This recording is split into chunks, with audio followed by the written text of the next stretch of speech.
할렐루야, 주님을 찬양합니다. 오늘 하나님의 말씀은 사사기서 18장 14절에서 31절까지의 말씀입니다. 그 중에 31절 한 절을 봉독하겠습니다. 하나님의 집이 실로에 있을 동안에 미가가 만든 바 새긴 신당이 단 자손에게 있었더라. 아멘. 자, 오늘 이 본문은 크게 세 부분으로 나눌 수가 있습니다. 첫째 부분은 14절에서 20절까지 단지파의 5 정탐꾼이 레위 청년 제사장을 협박하면서 자신들의 제사장이 되달라고 제안을 하고 레위 청년이 그 제안을 받아들이는 내용입니다.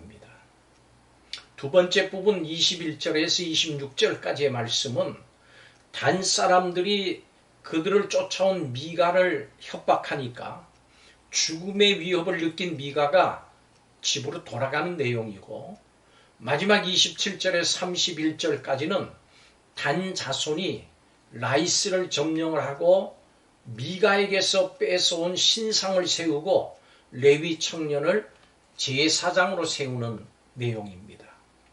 세상에는 참 많고 다양한 성도들이 있습니다.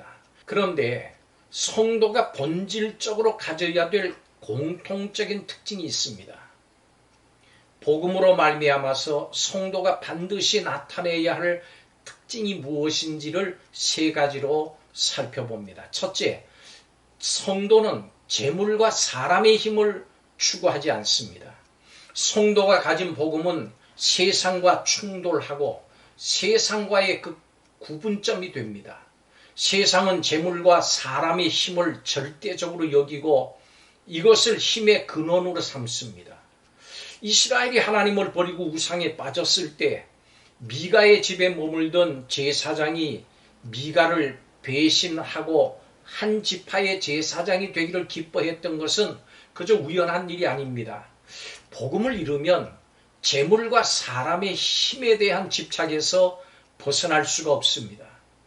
복음의 자리를 재물과 사람이 그러므로 차지하게 해서는 안 됩니다.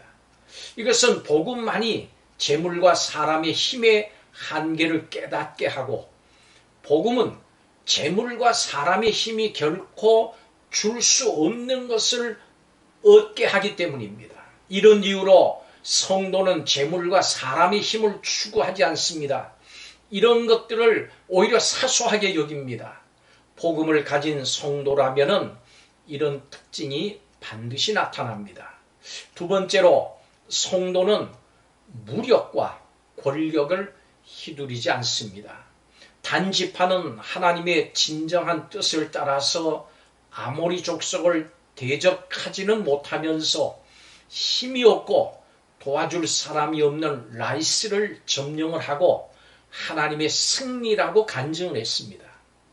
힘으로 상대를 압박하고 자신의 유익을 취하면서 하나님의 전쟁을 수행한다고 생각하는 것은 비단 이 단지파만의 이야기는 아닐 것입니다. 성도는 하나님의 뜻인 정의와 공의를 드러내는 사람들입니다. 무력과 권력으로 하나님의 뜻을 이룰 수는 없습니다. 그렇기 때문에 성도는 이런 것들을 멀리해야 됩니다. 미가가 이웃들을 모아서 자신의 우상을 훔친 단지파를 쫓아갔습니다만 결국 무력 앞에서 돌이키고 말았습니다. 이는 하나님을 섬기지 않아서 무력과 권력에 지배당하는 모습을 보여주는 것입니다. 복음은 무력과 권력의 한계를 드러내고 자기 희생, 섬김, 사랑만이 정의와 공의를 이룰 수 있다고 하는 것을 나타냅니다. 성도는 하나님의 뜻을 이루기 위해서 희생하고 섬기고 사랑하는 사람들입니다. 그리고 성도는 이에 반하는 무력과 권력의 무상함을 분명히 이해합니다. 바로 이것이 복음을 가진 성도의 특징인 것입니다. 마지막으로 성도는 자신만을 위해서 살아가지 않습니다. 분명한 하나님의 뜻은 모든 사람이 구원을 얻기 위해서 회개하기를 원하시는 것입니다. 성도는 하나님의 이 뜻을 이루기 위해서 이 땅에 존재하면서 살아갑니다. 예수님께서 성도를 세상의 빛이요 소금이라고 말씀하셨습니다. 사람들의 구원을 위해서 성도를 세상에 두신 것입니다. 성도가 이런 하나님의 계획을 잊어버린다면 세상은 구원의 소망을 가질 수가 없습니다. 미가의 제사장이었던 레위 청년은 한 지파의 제사장이 되라는 제안에 미가 집안의 신상들을 지켜내기는커녕 본인이 직접 단지파에게 넘겨주면서 자리를 옮깁니다.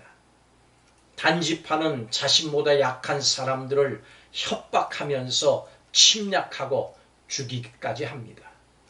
이 사건들은 사람들이 하나님의 이름을 들먹이면서 얼마나 사적인, 개인적인 자신의 욕망을 추구할 수 있는지를 잘 보여주는 것입니다. 17장, 18장 앞부분에서 봤듯이 하나님이 금하신 일을 하면서도 여호와의 이름을 언급할 수 있는 것이 인간의 왜곡된 자기중심적인 종교성입니다.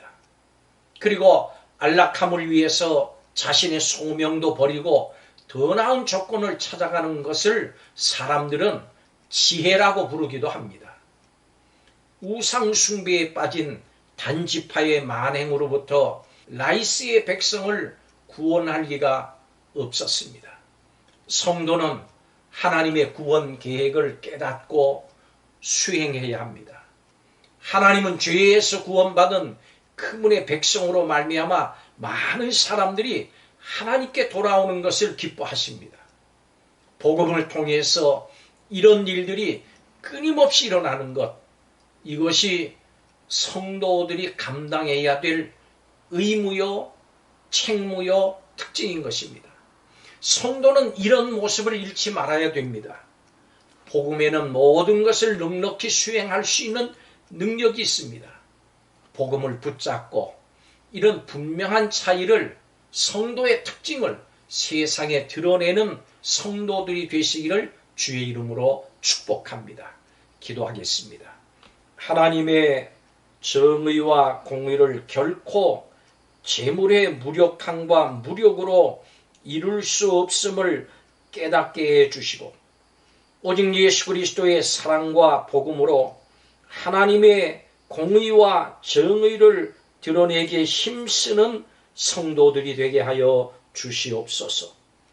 모든 이들을 구원하시기를 기뻐하시는 하나님의 뜻을 깨닫고 다른 영혼들의 구원을 위해서 내 자신의 유익을 구하지 않는 삶 가운데 행하는 성도들이 되게 하여 주시옵소서. 이 땅 위에 성도의 특징을 잘 드러내는 성도들 되게 하옵소서. 예수님의 이름으로 기도하옵나이다. 아멘.